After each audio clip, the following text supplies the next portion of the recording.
Hey guys, welcome back to my YouTube channel. हैन so आज चाहिँ my sister's wedding को episode 7 maybe. एउटा देशलाई हो के नि त Bride to be is here. खाजा खानु हुँदैछ. नाना हेलो. हेलो त्यो लाभा चलाउँछु हैन she is looking so beautiful today हैन अन्त यहाँनिर चाहिँ अरूहरु पनि हुनुहुन्छ. सो म तपाईलाई बाहिरको देखाउँछु ल बाहिरको नजारा. मैले चाहिँ रूपमा यसरी पल्न नाम भएको मेरो रिन्चिन बहिनी जो छ उहाँलाई मैले अत्यन्त धेरै मन पराएको छु र तपाईहरुले उहाँको परिवार मण्डलीलाई गएर सोधिदिनुहोस् अनि ताली बजाइदेऊ ल सबैलाई सोधिदिनु पर्यो आलाई ओके हुन्छ बस्न सक्नुहुन्छ प्रेम गरेर हो कि हैन ल आज त बोल्ने दिन भयो सबैले प्रेम गरेर ल प्रेम गरेर रहेछ भनेपछि यो के को चिन्ह रहेछ प्रेमको के को चिन्ह रहेछ प्रेमको ल अरु बेला नबोल्दा आज त बोल्नै पर्यो आज भोलि पनि बोल्नु पर्छ यो चाहिँ प्रेमको चिन्ह हो नम्बर 1 सुन्नु तयारी भएर बसिदिनुहोस् तपाईहरुको नेम लिस्ट यहाँबाट म तपाईलाई बताउने छु त्यही आधारित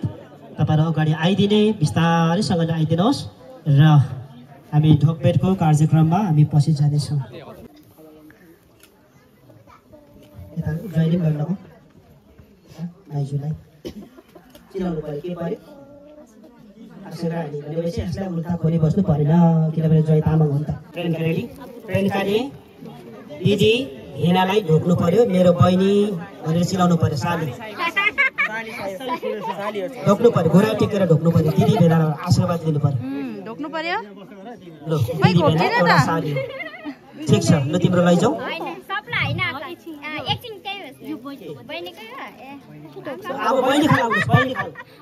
उ चाहिँ पेमा तामाङ अनि हाम्रो छोरीको हाम्रो रिन्चेन तामाङको हाम्रो बेहुलीको भनौं उनको चाहिँ पर्ने होइन अनि कजन होइन आफ्नै साख्य भाइ हो माइती हो अनि एउटा भनाइ छ माइती राजा भन्छ नि बमा पछि माइती भन्छ नि माइती इम्पोर्टेन्ट हो यो कुरा चाहिँ भेनाले ज्वाइँले परिवारमा जो पनि सब बुझिराख्नु पर्छ मेन माइती ढोक्नु पर्यो अलि घुरा टेकेर पेमा घुरा टेकेर लु त हैन घुरा टेकेर नि लु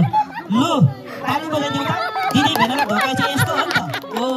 खास ढोक्नु पर्यो तिम्रो लैजाऊ प्रभुले आशीर्वाद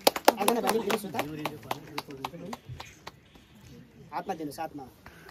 ताली बजाइदिनुहोस् सम्झिनेले पनि पहिले त सम्झिनेले दिनुहोस् केटा पक्षको ताली बजाइदिनुहोस् यता सम्झिनेले पनि उता अलि शिर चाहिँ निहुराउनु होला अलिकति लो हाम्रो केटी पक्षबाट सम्झिनेलाई ताली आजदेखि चाहिँ तपाईँहरू पक्की सम्झी र सम्झिने भएको छ अहिले भने चाहिँ सकिसक्यो प्रोग्राम ढोकबेट पनि सक्यो इन्गेजमेन्ट पनि सक्यो सिस्टर अन्त त्यहाँदेखि अहिले चाहिँ हामी चाहिँ यहाँ डाइनिङमा आइरहेको छैन देखिरहेको छ हौ डाइनिङमा आइरहेको छ अन्त पुरा गरम छ होइन कि उयोले गर्दाखेरि आज मान्छेले गर्दाखेरि गरम भयो इडेन हेलो म दही खान यहाँनिर चाहिँ म तपाईँहरूलाई बेहुली पनि देखाउँछु होइन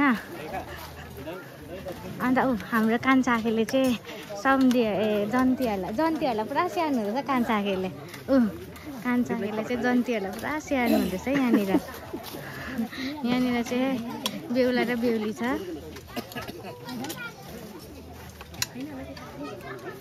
अन्त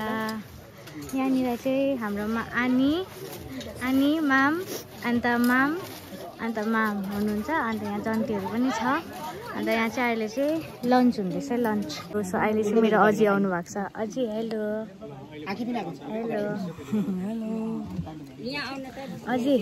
अजी विनिता अजी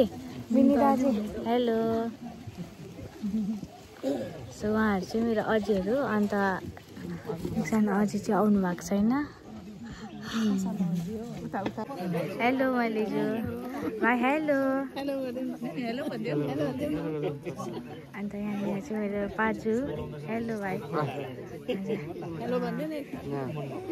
उयो के भन्छ नेल पाजु कतिजना भयो रेडी हुनुलाई है यति 4 जना भयो एकजना अड्दिन नि हेलो सो अहिले चाहिँ हाम्रो इङ्गेजमेन्टको सेरेमनी सकेर पनि हामी चाहिँ भोलि वेडिङ सेरेमनीको लागि निर्मल पाजुहरूकोमा आइरहेछ भोलि रेडी हुनुको लागि होइन अन्त आजको भ्लग चाहिँ यति नै थियो सो तपाईँहरूलाई मन पर्यो कि मन परेन होइन so thank you everyone for watching my vlog till the end bye bye every one